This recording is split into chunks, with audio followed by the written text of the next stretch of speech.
Hello everyone, आज हम class 11th की फिजिक्स का चैप्टर हाइड्रोस्टैटिक्स का टॉपिक एटमॉस्फेरिक प्रेशर पढ़ेंगे। चलिए स्टार्ट करते हैं। The pressure exerted by atmosphere is called atmospheric pressure. कि जो प्रेशर हमारे एटमॉस्फेयर के द्वारा एक्सर्ट किया जाता है उसे हम कहते हैं atmospheric pressure. This is due to the weight of gases in the atmosphere. It is maximum at the surface of earth and goes on decreases on going up. और जो ये प्रेशर होता है ना, वो किस कारण होता है? जो एटमॉस्फेयर में जो गैसेस पाई जाती हैं उनके वेट के कारण ये प्रेशर एक्सर्ट होता है। और जो ये एटमॉस्फेरिक प्रेशर होता है ना, ये अर्थ के सरफेस पे ज्यादा होता है और जैसे जैसे हम यूनिवर्स स्पेस की तरफ जाते रहते हैं वैसे वैसे डिक्रीज होता रहता है। इसकी स्टैंडर्ड वैल्यू क्या होती है? 1.01 इंटू 10⁵ पास्कल्स। और इसकी एसआई यूनिट क्या होगी? न्यूटन पर मीटर स्क्वायर। ये टॉपिक ज्यादा इंपॉर्टेंट नहीं है, बस इसका यही इंपॉर्टेंट था, तो आप यही कीजिए। नेक्स्ट टॉपिक करते हैं। चलो, फोर्स ऑफ एडहेशन और adhesive force. It is the force of attraction between the molecules of different substances. Force of adhesion is different for different substances. Fevicol, gum, cement, etc. are used in gluing two surfaces due to strong adhesive forces. जो force of adhesion ये क्या होती है? ये कोई दो substance है अलग अलग, उनके मॉलिक्यूल्स के बीच में जो फोर्स ऑफ अट्रैक्शन होगी ना, तो उसे हम बोलेंगे फोर्स ऑफ एडहेशन। मींस इसके एग्जांपल्स क्या है हमारे पास? फेविकोल, गम, सीमेंट। कि ये दो चीजों को आपस में जोड़ने के काम आते हैं ना, तो हम क्या बोलेंगे? उन दोनों सब्सटेंस, उन दोनों मटेरियल्स के बीच क्या है? Adhesive force.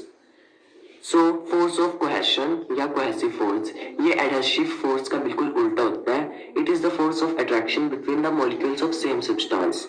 ये सेम सब्सटेंस के मॉलिक्यूल्स के बीच में जो फोर्स ऑफ अट्रैक्शन होती है उसे कहते हैं हम cohesive force. Means adhesive force तो डिफरेंट सब्सटेंस के मॉलिक्यूल्स में थी और कोहेसिव फोर्स सेम सब्सटेंस के मॉलिक्यूल्स में है। Force of cohesion is maximum in solids and minimum in liquids. ये सॉलिड्स में मैक्सिमम होती है और लिक्विड्स में मिनिमम होती है। सो ये क्वेश्चन देखते हैं हम। Why glass is wet by water and mercury is not able to wet it? कि अगर हम किसी ग्लास ग्लास को उल्टा करके रखेंगे, अगर हम उसके ऊपर पानी डालें तो वो गीला हो जाता है, और अगर हम उसके ऊपर मर्क्यूरी डालें तो वो गीला नहीं होता, मर्क्यूरी सारा नीचे गिर जाता है, ग्लास बिल्कुल सूखा ही रहता है। सो इसका आंसर है हमारे पास force of adhesion between water and glass is stronger than force of cohesion between molecules of water. Due to this water wets the surface of glass while in mercury force of cohesion is stronger than force of adhesion. So mercury does not wet the glass surface. मतलब कि जो water और glass के बीच में force of adhesion है, means force of adhesion क्या होती है? डिफरेंट मॉलिक्यूल्स के बीच में जो अट्रैक्टिव फोर्सेस होती हैं। सो वाटर एक डिफरेंट मॉलिक्यूल है, ग्लास एक डिफरेंट मॉलिक्यूल है। सो इनके बीच में जो फोर्स ऑफ एडहेशन है ना, वो स्ट्रॉन्गर है फोर्स ऑफ कोहेशन। जो मॉलिक्यूल्स ऑफ वाटर के बीच में कोहेसिव फोर्स है ना, वो एडहेसिव फोर्स से छोटी है। That's why water wets the surface of glass. पर in the case of mercury force of cohesion is stronger than force of adhesion. ठीक है, तो ये उसमें उल्टा है, इसलिए वो ग्लास सरफेस को गीला नहीं कर पाती। सो नेक्स्ट टॉपिक है molecular range. The maximum distance between the two molecules up to which force of attraction between them remains effective is called molecular range. It is order of 10⁻⁹ nanometer. So अब हम देखेंगे molecular range. जैसे हमारे पास ये एक molecule है, ठीक है, और यहाँ पे कोई और मॉलिक्यूल है, यहाँ पे कोई और मॉलिक्यूल है, यहाँ पे कोई और मॉलिक्यूल है।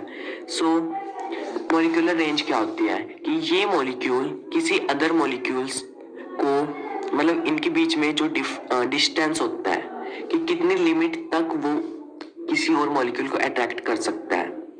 जैसे हमें लिमिट भी दे रखी है 10⁻⁹ मीटर, 10⁻⁻⁹ मीटर। जैसे यहाँ से यहाँ तक 10⁻⁻⁹ मीटर है, तो यहाँ तक मान लें 10⁻⁸ है, तो ये तो 10⁻⁹ तक ही वो कर पाएगा ना अट्रैक्ट, तो ये 10⁻⁻ मीटर के बाहर है, तो ये इसके अट्रैक्ट नहीं होगा। सो नेक्स्ट टॉपिक है हमारे पास स्फीयर ऑफ इन्फ्लुएंस।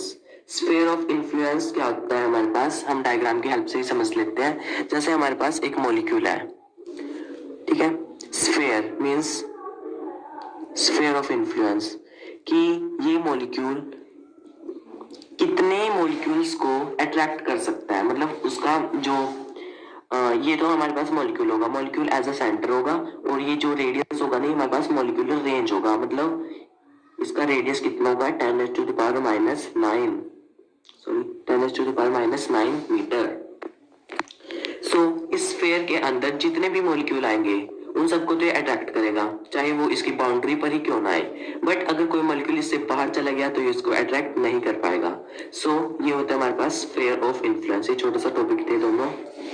नेक्स्ट है हमारे पास surface film. It is the top most layer of the liquid at rest with thickness equal to molecular range. कि जो अगर हम किसी भी वेसल में लिक्विड लेंगे तो उसकी टॉप मोस्ट लेयर होगी ना, उसे कहेंगे हम सरफेस फिल्म, और उसकी जो थिकनेस होगी ना वो कितनी होगी, 10⁻⁹ सो ये थे हमारे आज के कुछ टॉपिक। होप है आप सबको समझ आए होंगे। नेक्स्ट वीडियो में हम करेंगे सरफेस टेंशन, इसके एग्जाम्पल्स। सो अब के लिए इतना ही। Thank you.